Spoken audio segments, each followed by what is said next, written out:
এত vote casting হয়েছে, মানে অফিসিয়ালি বলা হয়নি। এবং সর্বশেষ স্যার, এই যে সব কিছু মিলে যে অসঙ্গতি কিংবা নীলক্ষেত্রের যে বিষয়টা আসছে, সর্বশেষ আপনারা এই কত ভোট কাস্টিং হয়েছে এবং স্বাক্ষর কতটা, সব কিছু মিলিয়ে স্যার আপনারা বিষয়টা দেখেছেন কিনা? এই ফিগারটি আমরা পরিষ্কার দিয়েছি। এবার একটু বলি, এটি আমার নির্বাচন কমিশনের আমার এই সময়টা সহকর্মীরা যারা ছিলেন তাদের একজন হয়তো আরেকটু আপনাকে বিস্তারিত করবেন।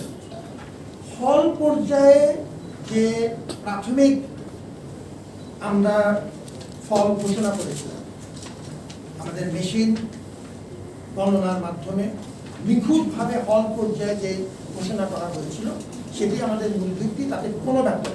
হলের ফলাফলগুলো এখানে আসার পর এগ্রিগেট করতে যেয়ে কোনো কোনো ক্ষেত্রে তখনও আমাদের মেশিনের সফটওয়্যারগুলো এসে পৌঁছেন, তথ্যগুলো এসে পৌঁছেন, এক্সেলগুলো এসে পৌঁছেন।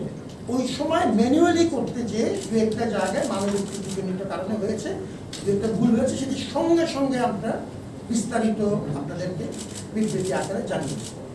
পরিষ্কার আমরা নিশ্চিত করছি যে আমরা পুনর্নিরীক্ষণ করেছি আমাদের স্বাক্ষরযুক্ত ভোটার তালিকা, পুনর্নিরীক্ষণ করে নিশ্চিত হয়েছি যে কাস্ট ভোট এবং স্বাক্ষরযুক্ত ভোটার তালিকার কোনো রকম অসুবিধা, এবং সেই সংখ্যাটা হচ্ছে 29,800।